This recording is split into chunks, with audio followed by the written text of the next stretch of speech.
साथियों नमस्कार और आप सभी का स्वागत है आपके अपने चैनल कृष्णा MPPSC पर। साथियों, मध्य प्रदेश लोक सेवा आयोग द्वारा आयोजित की जाने वाली सहायक कुल सचिव परीक्षा 2022 के अंतर्गत हम अब रिवीजन क्लासेस शुरू करने जा रहे हैं। तो ये पहला क्लास होगा, ठीक है, भारत में उच्च शिक्षा का ढांचा एवं प्रकार। चलिए इसे शुरू करते हैं। देखिए दोस्तों, भारत में उच्च शिक्षा, ठीक है, देखिए भारत में उच्च शिक्षा का अर्थ है उच्चतर माध्यमिक स्तर की शिक्षा से आगे की पढ़ाई, ठीक है, यानी कि 12वीं क्लास से आगे की पढ़ाई की बात कर रहे हैं। प्राचीन काल से ही भारत उत्कृष्ट शिक्षा का केंद्र रहा है। प्राचीन भारतीय शिक्षा केंद्रों की प्रसिद्धि विश्व भर में फैली थी। मगध बौद्धकालीन शिक्षा का प्रमुख केंद्र था, ठीक है। यहाँ उस काल के दो प्रमुख विश्वविद्यालय नालंदा विश्वविद्यालय व विक्रमशिला विश्वविद्यालय विद्यमान थे। यहाँ विश्व के कई देशों के लोग विद्या ग्रहण करने के लिए आते थे, ठीक है। देखिए, इन विश्वविद्यालयों के अतिरिक्त शेष भारत में वल्लभी विश्वविद्यालय, नदिया विश्वविद्यालय, तक्षशिला विश्वविद्यालय इत्यादि बौद्ध काल के कुछ प्रसिद्ध विश्वविद्यालय थे, ठीक है। देखिए दोस्तों, अब हम इसमें बात कर लेते हैं नालंदा की और विक्रमशिला की। देखिए, अगर हम नालंदा विश्वविद्यालय की बात करें तो यह प्राचीन काल में मगध राज्य में स्थित था। मगध का मतलब आजकल का बिहार, ठीक है, मतलब बिहार का मेजर पार्ट, बिहार का मुख्य हिस्सा, ठीक है, ये मगध कहलाता था। प्रथम आवासीय विश्वविद्यालय इसको माना जाता था। कुमारगुप्त प्रथम के शासनकाल में 5वीं शताब्दी में यह स्थापित हुआ था। मोहम्मद बख्तियार खिलजी ने 1199 में नालंदा विश्वविद्यालय में आग लगवा दी थी। देखिए, ये जो मोहम्मद बख्तियार खिलजी था, ये जो है कुतुबुद्दीन ऐबक का जो है, ये कौन था? गुलाम था, ठीक है। उनका कुतुबुद्दीन ऐबक का गुलाम था, यानी कह सकते हैं सेनापति था, ठीक है। तो इसने जो है बिहार अभियान जब शुरू किया था अपना, तो उसके अंतर्गत यह नालंदा विश्वविद्यालय में जब पहुंचा तो इसने वहाँ की लाइब्रेरी में आग लगवा दी थी, ठीक है। और यह 3 महीने 4 महीने तक आग जलती रही, फिर भी जो है इसका पुस्तकालय पूरी तरह से नहीं जल पाया था, ठीक है। 2016 में यूनेस्को ने इसे वर्ल्ड हेरिटेज साइट के रूप में घोषित किया था। 2010 में केंद्र सरकार ने एक एक्ट बनाकर इसे फिर से स्थापित किया था, ठीक है। इसके बाद ये जानना जरूरी है कि नालंदा विश्वविद्यालय की नोडल एजेंसी क्या है? मिनिस्ट्री ऑफ एक्सटर्नल अफेयर्स, ठीक है। चलिए आगे देखते हैं। आगे है विक्रमशिला विश्वविद्यालय। देखिए, 8वीं शताब्दी में पाल राजा धर्मपाल ने इसकी स्थापना की थी। यहाँ पर प्रसिद्ध विद्वानों की बात करें तो दीपांकर श्रीज्ञान, अतीश, विरोचन, ज्ञानपाद और बुद्ध, ठीक है, ये प्रसिद्ध विद्वानों में गिने जाते हैं, ठीक है। देखिए, व्याकरण, न्याय, दर्शन और तंत्र के अध्ययन की विशेष व्यवस्था थी। 1203 में बख्तियार खिलजी ने इसे भी नष्ट कर दिया था, ठीक है, इसके भी पुस्तकालय को नष्ट कर दिया था, ठीक है। और अगर वर्तमान स्थिति देखें तो यह बिहार के भागलपुर में स्थित है, ठीक है। चलिए अगला देखते हैं। अगला है, देखिए, वल्लभी विश्वविद्यालय की बात करें तो वल्लभी विश्वविद्यालय गुजरात के सौराष्ट्र में है। अर्थशास्त्र, नीतिशास्त्र, चिकित्सा के लिए प्रसिद्ध था। 470 ईस्वी में मैत्रक वंश के संस्थापक सेनापति भट्टारक ने इसकी स्थापना की थी, ठीक है। नदिया विश्वविद्यालय की बात करें तो यह नालंदा और तक्षशिला के विनाश के बाद स्थापित किया गया था। तर्क, राजनीति और कानून जैसे विषय पढ़ाए जाते थे। इसके अलावा वर्तमान में बांग्लादेश और भारत में यह स्थित था, ठीक है, यानी बांग्लादेश में और भारत के पश्चिमी बंगाल में यह स्थित था। अगला है, देखिए, तक्षशिला विश्वविद्यालय की बात करें तो देखिए, भगवान श्री राम के भाई भरत के पुत्र तक्ष ने इस मतलब एक नगर की स्थापना की, ठीक है। तो उसी के आधार पर इसका नामकरण हुआ था और तक्षशिला विश्वविद्यालय की स्थापना इस तरह से हुई थी। 700 वर्ष ईसा पूर्व में यह विश्व का प्रथम विश्वविद्यालय था। यहाँ पर 10,500 से अधिक छात्र अध्ययन किया करते थे। वर्तमान स्थिति यह है कि यह पाकिस्तान के रावलपिंडी में है, मतलब रावलपिंडी में था, ठीक है। यहाँ पर वेद, व्याकरण, शिल्पकला, मंत्र विद्या, आयुर्वेद, योग, धर्मशास्त्र, बौद्ध ग्रंथ, ठीक है, और उपनिषदों के तत्व ज्ञान की पढ़ाई यहाँ पर होती थी, ठीक है। चाणक्य, नागार्जुन, धौम्य, जीवक ऐसे आचार्य यहाँ पर अध्यापन का कार्य किया करते थे, ठीक है। चलिए आगे देखते हैं। देखिए भारत सदियों तक विदेशियों के अधीन रहा था, ठीक है। परतंत्रता के इस दौर में भारतीय शिक्षण संस्थान लगभग समाप्ति की कगार पर थे। ऐसे में देशी विदेशी लोगों के प्रयत्न से ब्रिटिश काल में आधुनिक शिक्षा की नींव पड़ी, ठीक है। सन 1948 में उद्देश्य की पूर्ति हेतु सर्वपल्ली राधाकृष्णन की अध्यक्षता में विश्वविद्यालय आयोग का गठन किया गया था, ठीक है, विश्वविद्यालय आयोग। इसके बाद से उच्च शिक्षा की समीक्षा एवं इसके सुधार के लिए समय समय पर कई शिक्षा आयोगों का गठन किया जाता रहा है। आज भारत में उच्च शिक्षा प्रदान करने वाले कुछ विश्व स्तरीय शिक्षा संस्थान हैं। विदेशी छात्र भी भारत में अब उच्च शिक्षा प्राप्त करने के लिए आने लगे हैं, ठीक है। देखिए आगे देखते हैं। आगे है उच्च शिक्षा की वर्तमान प्रणाली की शुरुआत की कोशिशें 19वीं शताब्दी के द्वितीय दशक में प्रारंभ हुई थी। लॉर्ड मेकाले के विवरण पत्र को 1835 ईस्वी में स्वीकृति मिलने के बाद हायर एजुकेशन के लिए यूनिवर्सिटी की स्थापना पर जोर दिया जाने लगा, ठीक है। इसके बाद 1854 ईस्वी में चार्ल्स वुड ने अपना घोषणा पत्र में लंदन विश्वविद्यालय की तर्ज पर भारत में भी विश्वविद्यालयों की स्थापना का सुझाव दिया। इसी सुझाव को कार्यान्वित करते हुए 1857 में कोलकाता, बम्बई और मद्रास में 3 विश्वविद्यालयों की स्थापना की गई। इसके बाद 1887 में इलाहाबाद विश्वविद्यालय की स्थापना हुई, ठीक है। इस समय भारत में उच्च शिक्षा प्रदान करने वाले 50 से अधिक केंद्रीय विश्वविद्यालय, 200 से अधिक राज्य विश्वविद्यालय और लगभग 100 समकक्ष विश्वविद्यालय तथा लगभग 30,000 महाविद्यालय हैं, ठीक है। चलिए आगे देखते हैं। देखिए विश्वविद्यालयों को निधियां उपलब्ध कराने, निधियां मतलब फंड्स, तथा उच्चतर शिक्षा की संस्थाओं में मानकों के समन्वय, निर्धारण, अनुरक्षण का दायित्व विश्वविद्यालय अनुदान आयोग निभाता है, ठीक है, जिसे हम यूजीसी कहते हैं। इसके अतिरिक्त उच्च शिक्षा से संबंधित विभिन्न प्रकार के पाठ्यक्रमों के मानकों के समन्वय, निर्धारण तथा अनुरक्षण का दायित्व निभाने के लिए कुछ संवैधानिक व्यावसायिक परिषदें भी कार्यरत हैं। ये परिषदें कौन कौन सी हैं? जैसे अखिल भारतीय तकनीकी शिक्षा परिषद यानी AICTE, ठीक है, AICTE, ठीक। दूरस्थ शिक्षा परिषद, ठीक है। इसके बाद भारतीय कृषि अनुसंधान परिषद, राष्ट्रीय अध्यापक शिक्षा परिषद, भारतीय आयुर्विज्ञान परिषद इत्यादि, ठीक है। देखिए हायर एजुकेशन के संबंध में हमने ये कुछ एक छोटा सा रिवीजन किया, थ्योरी रिवीजन, ठीक है। इसके संबंध में कुछ प्रश्न और करते हैं, ठीक है। देखिए पहला प्रश्न यहाँ देखेंगे। देखिए विश्वविद्यालय शिक्षा आयोग के अध्यक्ष थे। देखिए दोस्तों विश्वविद्यालय शिक्षा आयोग के अध्यक्ष कौन थे? डॉक्टर सर्वपल्ली राधाकृष्णन, ठीक है। देखिए 1948 में विश्वविद्यालय शिक्षा आयोग की स्थापना की गई थी, जिसकी अध्यक्षता डॉक्टर सर्वपल्ली राधाकृष्णन ने की थी, ठीक है। अगर हम इसके बाद अगर हम डॉक्टर DS कोठारी की बात करें तो ये कौन थे? देखिए इनका नाम था, देखिए यहाँ जान लेते हैं। डॉक्टर DS कोठारी का मतलब इन्होंने यहाँ पर क्या था ना, इनका नाम था दौलत सिंह कोठारी, ठीक है। दौलत सिंह कोठारी इनका नाम था,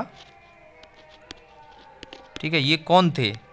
ये थे दोस्तों दौलत सिंह कोठारी थे, एक वैज्ञानिक थे, ठीक है, वैज्ञानिक थे। तो इनके बारे में देखिए क्या है, 1961 में अगर हम बात करें इनकी, देखिए 1961 में इन्हें यूजीसी का अध्यक्ष बनाया गया था, ठीक है। और 1964 में इनको राष्ट्रीय शिक्षा आयोग का अध्यक्ष भी बनाया गया था, ठीक है। तो ये डॉक्टर DS कोठारी के बारे में बात हो गई। अब हम इनके बाद जो है बात करेंगे, चलिए यहाँ देख लेते हैं, डॉक्टर A लक्ष्मण स्वामी मुदलियार। देखिए दोस्तों, ये एक डॉक्टर थे, ठीक है, डॉक्टर। तो इनका क्या है कि देखिए 1952 में इन्हें माध्यमिक शिक्षा आयोग का अध्यक्ष बनाया गया था, ठीक है, माध्यमिक शिक्षा आयोग, ठीक है, माध्यमिक शिक्षा आयोग इन्हीं की अध्यक्षता में बनाया गया था, ठीक है। और तो इन्हीं के नाम के आधार पर मुदलियार कमीशन मतलब कहा जाता है, ठीक है। चलिए अब यहाँ पर आगे है, देखिए डॉक्टर माधुरी साहा की बात करें तो देखिए डॉक्टर माधुरी साहा जो हैं, इन्हें 1981 में यूजीसी का अध्यक्ष बनाया गया था, ठीक है, यूजीसी का अध्यक्ष बनाया गया। देखिए ये बहुत ही महत्वपूर्ण व्यक्ति हैं, इसलिए इन सब के बारे में थोड़ा थोड़ा जानना जरूरी है, ठीक है। चलिए अब देखते हैं आगे, हम अगला प्रश्न देखते हैं। तो इस प्रश्न के लिए उत्तर क्या होगा, तो डॉक्टर सर्वपल्ली राधाकृष्णन, ठीक है, ठीक, 1948 मैंने बता दिया। अगला देखते हैं, चलिए अगला क्वेश्चन क्या है। अगला क्वेश्चन है, देश की वर्तमान परिस्थितियों में शिक्षा का उद्देश्य क्या होना चाहिए। देखिए दोस्तों, देश की वर्तमान यानी प्रेजेंट कंडीशन के आधार पर अगर हम देखें, देखिए दोस्तों, तो अगर हम शिक्षा का उद्देश्य देखें तो क्या होना चाहिए, अच्छे नागरिकों का निर्माण, अच्छे विद्वानों का निर्माण, अच्छे छात्रों का निर्माण या पूंजीपतियों का निर्माण।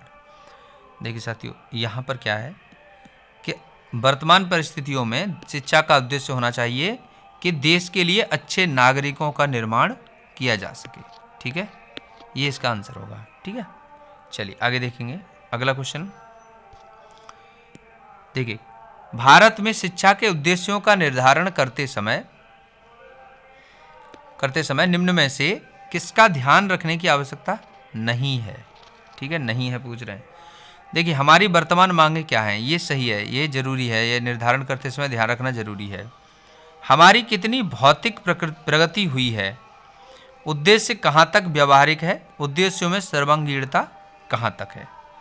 देखिए दोस्तों, यहाँ पर क्या है कि अगर हम देखें तो एक फैक्टर ऐसा है जिसकी आवश्यकता नहीं है, तो वह है हमारी कितनी भौतिक प्रगति हुई है, ठीक है, ये चीज़ इंपॉर्टेंट नहीं है, ठीक है। चलिए अगला देखते हैं। उच्च शिक्षा का माध्यम अंग्रेजी के बजाय प्रादेशिक भाषाएं होनी चाहिए, यह सुझाव किसने दिया, ठीक है। देखिए यह सुझाव किसने दिया था, देखिए दोस्तों, यह सुझाव दिया था विश्वविद्यालय शिक्षा आयोग ने, ठीक है। चलिए अब अन्य चीज़ों को भी देख लेते हैं एक बार। माध्यमिक शिक्षा आयोग की बात करें तो हमने अभी अभी यहाँ पर देखा था, ठीक है। देखिए 1952 में यह गठित किया गया था, ठीक है, 1952 में। और मैंने बताया था अभी अभी कि यह A लक्ष्मण स्वामी मुदलियार की अध्यक्षता में बनाया गया था, ठीक है। इसके अलावा भारतीय शिक्षा आयोग की अगर बात करें तो 1882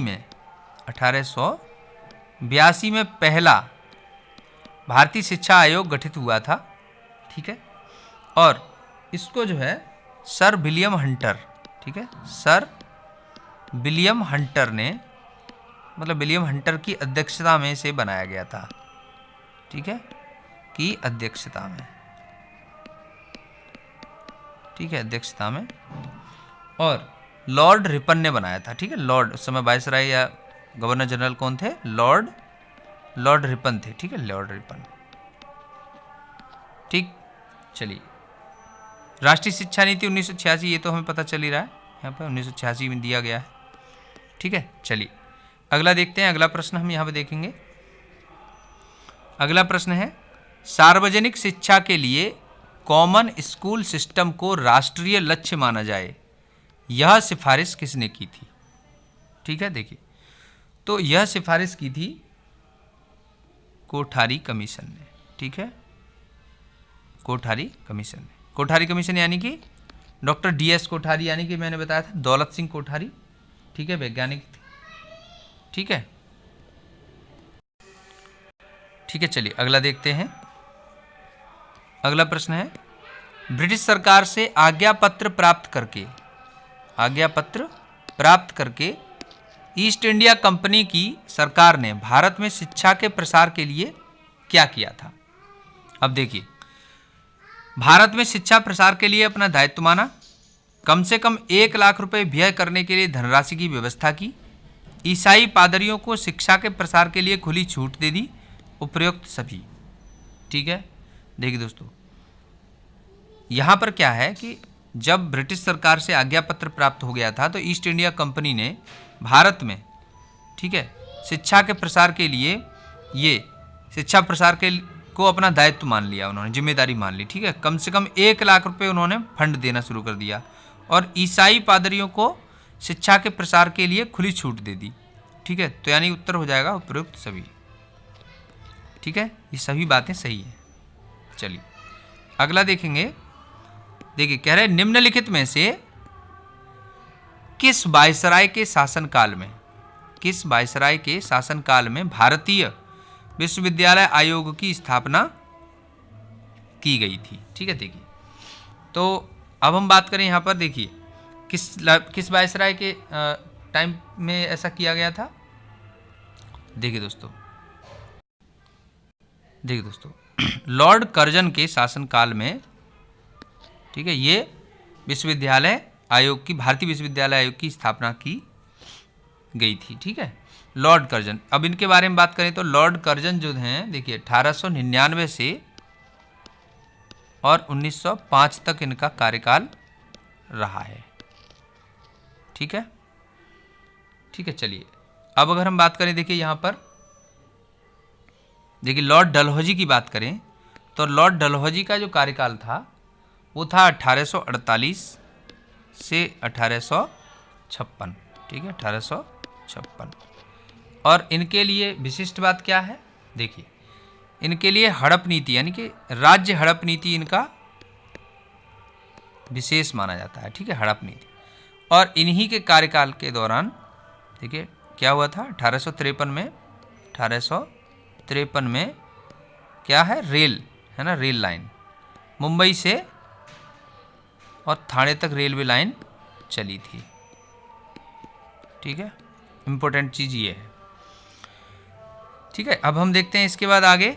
देखिए लॉर्ड रिपन की बात करें अगर हम, देखिए लॉर्ड रिपन, इम्पोर्टेंट ये है कि लॉर्ड रिपन को जो है इनका कार्यकाल बात करते हैं। देखिए 1905 से लॉर्ड रिपन को 1905 से और 1908 तक इनका कार्यकाल था।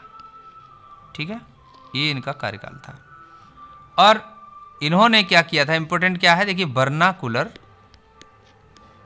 वर्नाकुलर प्रेस एक्ट, जो प्रेस एक्ट था, ठीक है, वो उसके ऊपर जो पाबंदी थी उसे उन्होंने रद्द कर दिया था।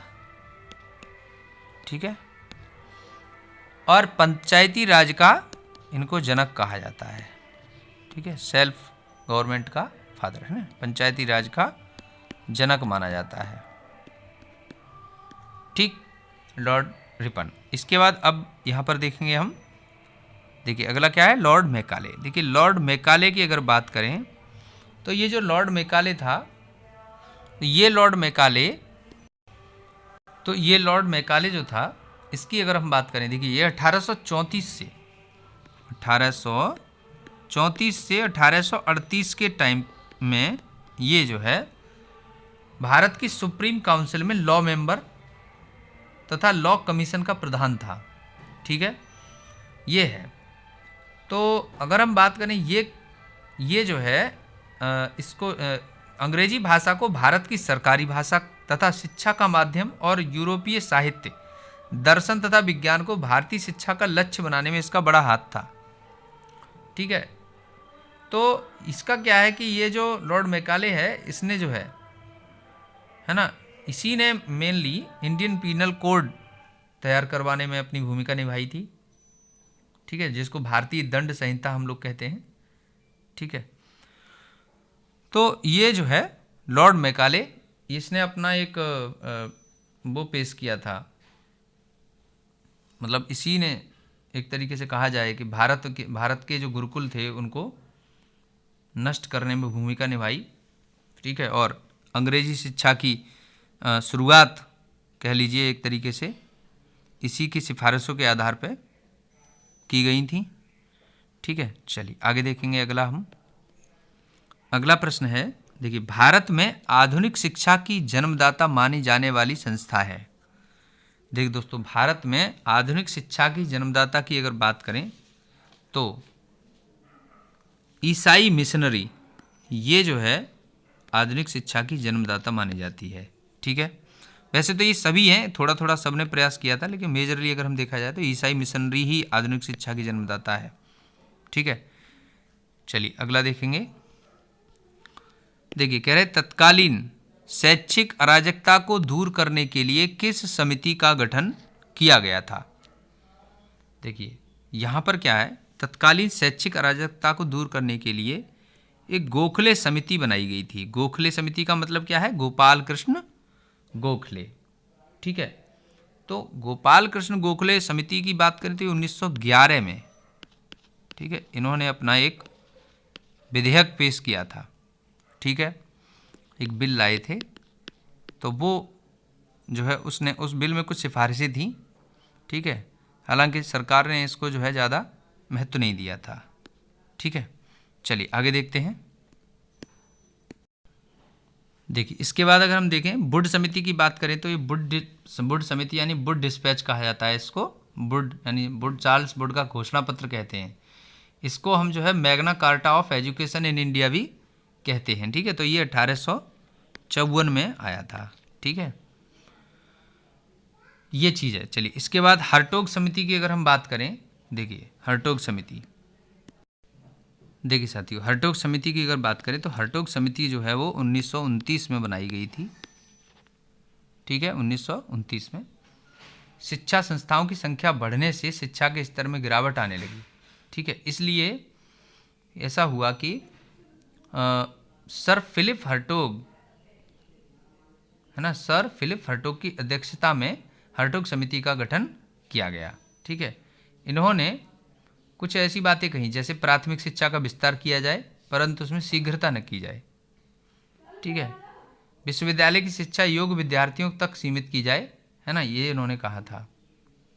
तो ये कुछ ऐसी ही इम्पोर्टेंट जो बातें थी वो मैंने बता दी। इसके बाद देखिए कोठारी समिति की बात करें तो मैंने अभी बताया था कि डॉक्टर DS कोठारी, है ना, तो ये चीज़ है। चलिए अगला क्वेश्चन देखते हैं। अगला क्वेश्चन है, देखिए, अरे निम्नलिखित में से किस शिक्षा की जांच हंटर आयोग द्वारा की गई थी। देखिए साथियों, हंटर आयोग द्वारा इसमें क्या है, किस शिक्षा की बात की गई थी, तो ये की गई थी प्राथमिक शिक्षा की, प्राइमरी एजुकेशन की, ठीक है, ये है, ठीक है, हंटर आयोग। देखिए दोस्तों यहाँ क्या है, अगर हम बात करें हंटर आयोग की, देखिए तो हंटर आयोग जो है वो उसका गठन किया गया था, देखिए हंटर आयोग का गठन किया गया था 1882 में, ठीक है, 1882 में। देखिए दोस्तों, तो ये जब गठन किया गया था तो उस समय भारत में वायसराय कौन थे, तो उस समय भारत में वायसराय थे लॉर्ड रिपन, ठीक है, लॉर्ड रिपन, ठीक है। लॉर्ड रिपन का कार्यकाल अगर हम देखें तो वह था 1880, ठीक है, 1880 से जो है, तो लॉर्ड रिपन जो था वो 1880 से 1884 तक के टाइम पीरियड में भारत में वायसराय थे, ठीक है। देखिए दोस्तों माफ़ कीजिए, मैंने पीछे एक स्लाइड में लॉर्ड रिपन के कार्यकाल में आपको टाइम गलत बता दिया है, उसको अपडेट कर लीजिए। देखिए दोस्तों, इस प्रश्न में मैंने लॉर्ड रिपन के बारे में बताया था कि इनका टाइम पीरियड 1905 से 1908 बताया था मैंने, ये अपडेट कर लीजिए, गलत है। 1905 से 1908 में नहीं, बल्कि इनका लॉर्ड रिपन का जो कार्यकाल था वो 1880 से और 1884 था। ठीक है, ये सही है।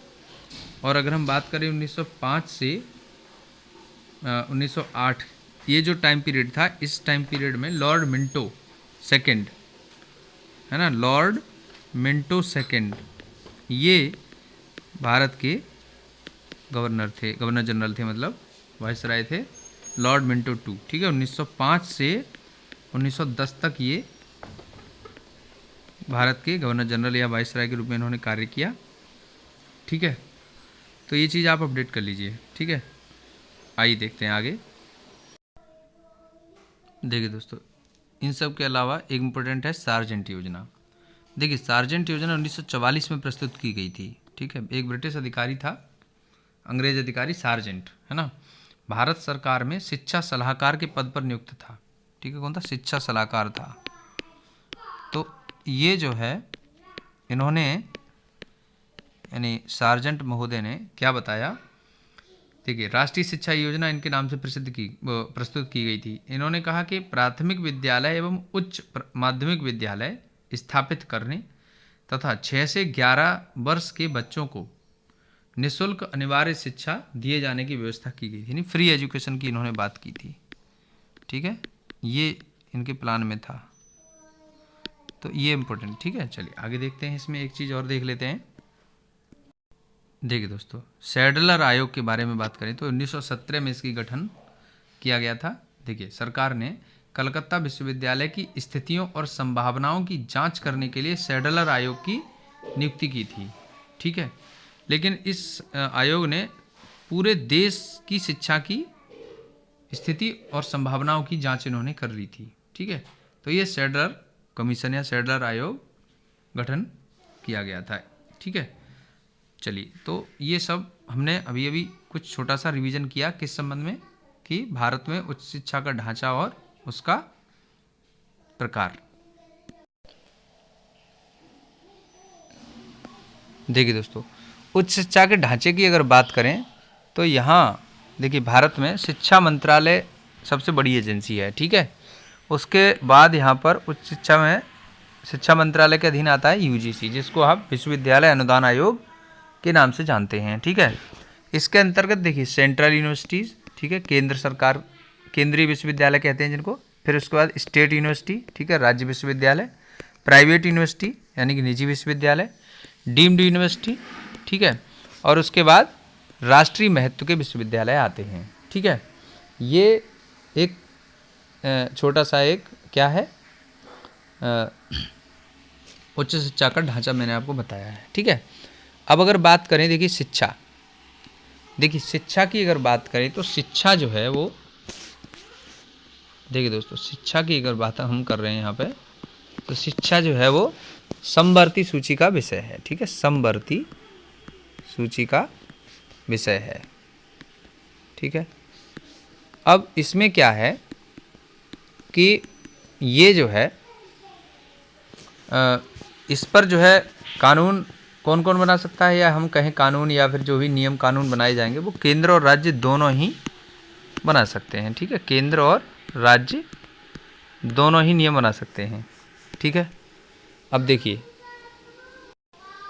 भारतीय उच्च शिक्षा प्रणाली विश्व की तीसरी बड़ी शिक्षा व्यवस्था है। ठीक है, पहले नंबर पर कौन है? पहले नंबर पर है अमेरिका है। ठीक है, अमेरिका पहले नंबर पर, और दूसरे नंबर पर चीन है, और हम तीसरे नंबर पर आ जाते हैं। ठीक है, भारत। ठीक, तो ये उच्च शिक्षा के संबंध में तो एक जानकारी है। ठीक है, चलिए देखिए दोस्तों, हमने अभी अभी उच्च शिक्षा से संबंधित कुछ महत्वपूर्ण रिवीजन किया। ठीक है, यदि आपको यह वीडियो अच्छा लगा है, हेल्पफुल लगा है, तो इसे आप लाइक करें, शेयर करें, कमेंट करें, और यदि आप चैनल पर नए जुड़े हैं तो इसे सब्सक्राइब कर लीजिए। इसके अलावा इस संबंध में हमने जो पहला वीडियो दिया है उसका आप रिवीजन कर सकते हैं, उसे आप देख सकते हैं हमारे चैनल की प्लेलिस्ट में जा कर के। यूनिट 1 है ना, unit 1 part B assistant registrar के लिए प्लेलिस्ट में जा कर के आप देखेंगे तो वहाँ पर ये वीडियो मिल जाएगा। ठीक है, थैंक्स फॉर वॉचिंग।